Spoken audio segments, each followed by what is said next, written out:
Deutéronome, chapitre 29. Voici les paroles de l'alliance que l'Éternel ordonna à Moïse de traiter avec les enfants d'Israël au pays de Moab, outre l'alliance qu'il avait traitée avec eux à Horeb.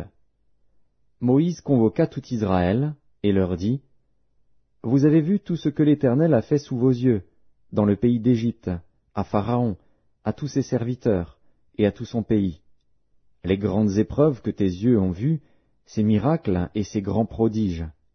Mais, jusqu'à ce jour, l'Éternel ne vous a pas donné un cœur pour comprendre, des yeux pour voir, des oreilles pour entendre. Je t'ai conduit pendant 40 années dans le désert. Tes vêtements ne se sont point usés sur toi, et ton soulier ne s'est point usé à ton pied. Vous n'avez point mangé de pain, et vous n'avez bu ni vin ni liqueur forte, afin que vous connussiez que je suis l'Éternel, votre Dieu. Vous êtes arrivés dans ce lieu. Sihon, roi de Hesbon, et Og, roi de Basan, sont sortis à notre rencontre, pour nous combattre, et nous les avons battus. Nous avons pris leur pays, et nous l'avons donné en propriété aux Rubénites, aux Gadites et à la moitié de la tribu des Manassites. Vous observerez donc les paroles de cette alliance, et vous les mettrez en pratique, afin de réussir dans tout ce que vous ferez. Vous vous présentez aujourd'hui devant l'Éternel, votre Dieu, vous tous, vos chefs de tribus, vos anciens, vos officiers, tous les hommes d'Israël, vos enfants, vos femmes, et l'étranger qui est au milieu de ton camp, depuis celui qui coupe ton bois jusqu'à celui qui puise ton eau. Tu te présentes pour entrer dans l'alliance de l'Éternel, ton Dieu, dans cette alliance contractée avec serment, et que l'Éternel, ton Dieu, traite en ce jour avec toi, afin de t'établir aujourd'hui pour son peuple et d'être lui-même ton Dieu, comme il te l'a dit, et comme il l'a juré à tes pères, Abraham, Isaac et Jacob. Ce n'est point avec vous seuls que je traite cette alliance contractée avec serment, mais c'est avec ceux qui sont ici parmi nous, présents en ce jour devant l'Éternel, notre Dieu, et avec ceux qui ne sont point ici parmi nous en ce jour. Vous savez de quelle manière nous avons habité dans le pays d'Égypte, et comment nous avons passé au milieu des nations que vous avez traversées. Vous avez vu leurs abominations et leurs idoles, le bois et la pierre, l'argent et l'or, qui sont chez elles.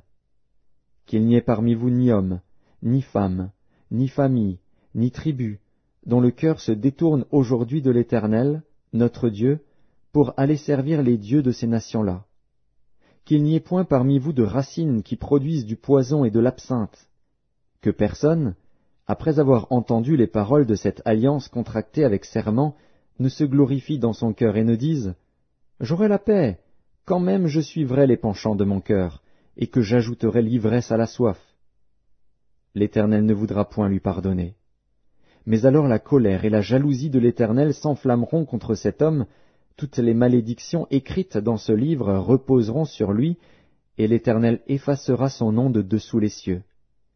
L'Éternel le séparera, pour son malheur, de toutes les tribus d'Israël, selon toutes les malédictions de l'alliance écrite dans ce livre de la loi. Les générations à venir, vos enfants qui naîtront après vous et l'étranger qui viendra d'une terre lointaine, à la vue des plaies et des maladies dont l'Éternel aura frappé ce pays, à la vue du soufre, du sel, de l'embrasement de toute la contrée, où il n'y aura ni semence, ni produit, ni aucune herbe qui croisse, comme au bouleversement de Sodome, de Gomorrhe, d'Adzma et de Tseboïm, que l'Éternel détruisit dans sa colère et dans sa fureur. Toutes les nations diront, « Pourquoi l'Éternel a-t-il ainsi traité ce pays?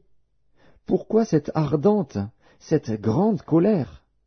Et l'on répondra, « C'est parce qu'ils ont abandonné l'alliance contractée avec eux par l'Éternel, le Dieu de leur père, lorsqu'il les fit sortir du pays d'Égypte.